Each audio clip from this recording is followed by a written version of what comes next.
What's ahead for the candidates in New Hampshire? Good evening, I'm Laurie Johnson. Welcome to Red, White, and Blue. With the Iowa caucuses wrapped up, tonight we turn our attention to the New Hampshire primary. PBS NewsHour will conduct a live half-hour special on February 9th covering the primary beginning at 10 p.m. So tonight we want to take a look at what to expect from this election season's first primary. The New Hampshire primary is recognized as the first in a series of nationwide primary elections. The primaries are held every 4 years to choose the Republican and Democratic nominees for the presidency. This year, the primary will be held on Tuesday, February 9th. This will be the first primary taking place after the Iowa caucuses. But unlike the caucuses that chooses delegates to county, state, and then the national convention, the New Hampshire primary will choose the delegates who will serve at the National Party Convention, which will then select the nominee. Tonight, we want to take a look at the history of the New Hampshire primary and its significance for the candidates. So we ask, what impact will New Hampshire's choices have on the presidential race? Who will New Hampshire nominate? And why do Iowa and New Hampshire get the first votes? Tonight, we're pleased to welcome Craig Washington, former member of the United States House of Representatives, Jessica Colon, a Republican political consultant with Colon and Company, and Joe Bertel, strategist, Fleischman Hilliard Public Affairs. David Jones and Gary Polland. Well, thank you, Lori. And the first question, I like to call you Senator Washington, is why Iowa and New Hampshire? Why do they get to go first? And does what they do in Iowa and New Hampshire matter in terms of who is nominated to be president of the United States? Well, that's a good question. There's a lot of history involved in how they got to be where they are. And obviously, I think the reason they want to be there is so they can have the greatest impact upon the way the dominoes start falling in other places.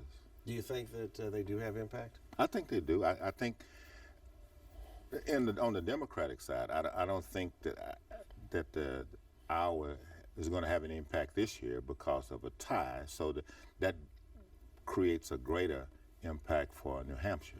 Jessica, you just came from Iowa, I understand? Yes, sir. We have some candidates who are no longer in the race in the New Hampshire primary, have dropped out. O'Malley being one, Rand Paul, Mr. Huckabee, maybe others. Who do you expect is possible to be out of the race entirely after New Hampshire? Well, it's a win-win process, famously said, and that's what happens with Iowa, because in a lot of ways you fight really hard. You retail politic in 99 counties across rural plains, and at the end of the day, the voters decide, and it lets you see how much gas you have to keep going. And certainly after New Hampshire, in an expensive media market like Boston, which is where a lot of the ad dollars go in New Hampshire, if you kind of come limping into New Hampshire from an Iowa situation, you put it all on the line there, and it makes it tough to keep going. So I think we could see the field winnow again. Certainly after the New Hampshire primaries, they go into South Carolina. And your candidates for dropping out would be Kasich and Christie, I would guess? Yeah, I think that those two have definitely staked a lot of their future on the campaign. I think obviously the person who's going to be drawing the most interest as to will he or won't he is obviously Jeb Bush. If he fares as poorly in New Hampshire as he did in Iowa, or disappoints again, he's going to have a lot of really difficult conversations with donors that will probably start to push him toward making sure that there's an establishment candidate. I would respectfully say I think Bush goes all the way to South Carolina because he has the endorsement of Senator Lindsey Graham. I believe that if he has a good night in New Hampshire, that President Bush might join him in South Carolina. So, but I think Christie and Kasich have a lot on the line. Craig Washington, Senator Cruz. Sorry, Gary. Didn't know that you were. I'm always ready, David. Well, Ted Cruz is the first Hispanic to win a presidential primary. Would you, as a Democrat, be worried that he could be the nominee given this Hispanic territory that he's invading of ours? No. You're not worried? All right. Then are the rest of you happy to know that Ted Cruz possibly could be the front runner and the Republican nominee for president, given the loss of Hispanic voters that Republicans have had over the last couple of general elections? Well, I think if you look both at the presidential roster with Marco Rubio and Ted Cruz, both Cubans, you look at somebody like Nikki Haley, who's obviously going to be on the short list for the VP nomination. What you have is a Republican Party that has, over a very short amount of time, managed to field a pretty wide roster of very diverse, talented candidates that have put some real points on the board in their states. Yes, in fact, Craig, the Democratic Party that's supposed to be the diverse party is represented by 2 old white folk. So what does that say about the Democratic Party? Well, I think with respect, the notion is headed in the wrong direction. It's not the candidate who's running that represents what the party is about. It's the people. To have a figurehead candidate of Hispanic or any other origin, black for that matter, or any other minority, doesn't bespeak what lies below the surface. The Hispanic people are not going to vote for either Cruz or Rubio because they are Hispanic, just like the black people didn't vote for Obama because he was black.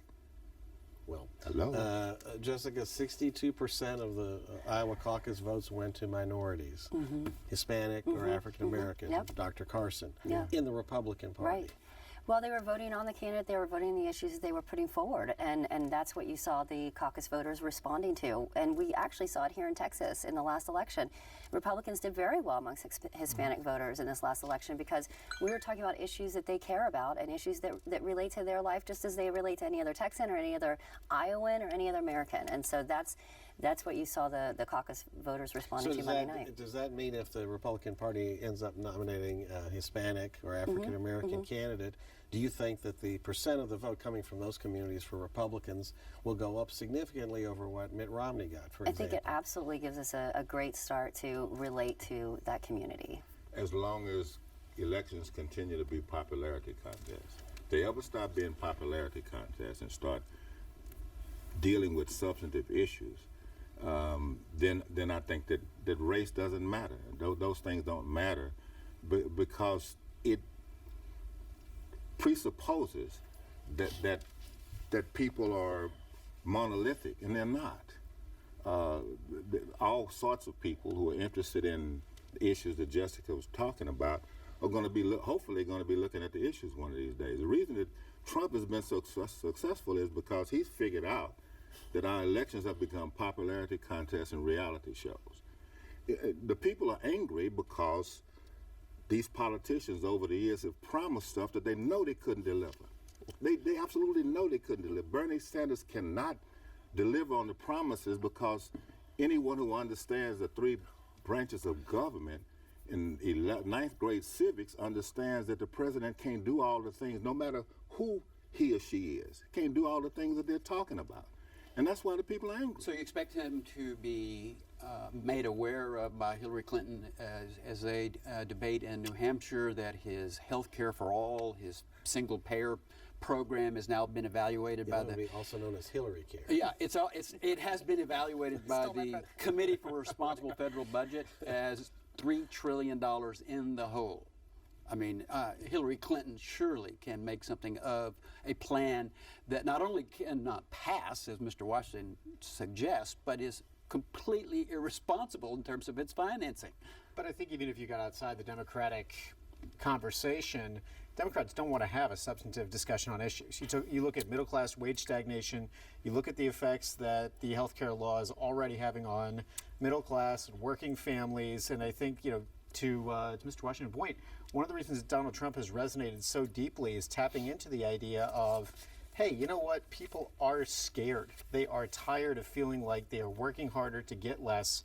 And so what do you come up with in that? And the Democrats' answer has been to, as their frontrunner, have a candidate who literally has not driven her own car in 25 years versus somebody else who literally is a self-described socialist. You flip to the other side of the ledger, you have somebody like Marco Rubio who projects, the whole title of his campaign is a New American Century, youthful, vivacious, bringing new ideas to the forefront. I think Democrats don't want... He repeats them all the time. He repeats them all the time. Newt Gingrich started that whole phenomenon that if you say something often enough, you can make people believe it, and it's become true. Marco Rubio wouldn't have a clue of what it takes to run this country. Well, look, I mean, like I said... hire smart people like Obama did. Of course, which is what they're all supposed to do. Right. No one is born with the talent to do all the things that the president has to do. But my beef is that they make all these promises and they make all these people out here that y'all have to deal with angry because they can't keep those promises, but you have to smile and go along with whatever it is that they decide their message is. But at the end of the day, one of these days there's going to be a reckoning. And I think Donald Trump represents Dr. Frankenstein, meet your monster. And Bernie Sanders to that extent. Exactly. The same but thing. how about I this? put them in the same I was gonna boat. ask Jessica, and I'll give you all a chance to comment. What does it say about the modern Democratic Party that almost 50% of the Democrats in Iowa embrace the socialist label? Remarkable. Should we not change the name of the party to the Democratic Socialist Party? Maybe they should It means think they're about not it. afraid of the word, is what it means. And they were not- 80% of them were under 30 years old. Amazing. doesn't matter. And It's just they're a not word. afraid of 90% taxes. They're not afraid of, deeper health care that's going to put us deeper in debt. The things that they're not afraid of and what Bernie Sanders espouses, there's no question that he's on a momentum high and he wants to continue to carry it into New Hampshire. We will absolutely see when he goes south on Mason-Dixon line. That is what they're saying is Hillary Clinton's firewall as they come into the March 1st primaries and through South Carolina. But the fact that he is getting such response, who would have thought that Martin O'Malley would be a spoiler at 0.4% or so of the vote? He certainly did. So really remarkable turnout and response to Bernie Sanders in Iowa. Well, let's get Craig's Craig, should the Democratic Party add socialist to their name? Names don't matter. I mean, what does Republican mean? What does Democrat mean? And it makes a hair stand up on the back of my neck when Republicans want to call the Democratic Party the Democrat Party. Come on now. I mean, the people are out there not as stupid as some of these politicians think they are. They can see through that. These labels don't matter. Get down to the nitty-gritty and talk about substantive things, which they never do. They raise money, they dial for dollars, they throw the money out there, and they think the people are stupid enough to believe fear is made up. This gentleman mentioned fear. Fear was made up by the politicians. It was made up by the politicians. You want them to be fearful of what is so that you can be the next person in line on what is not. Joe, what is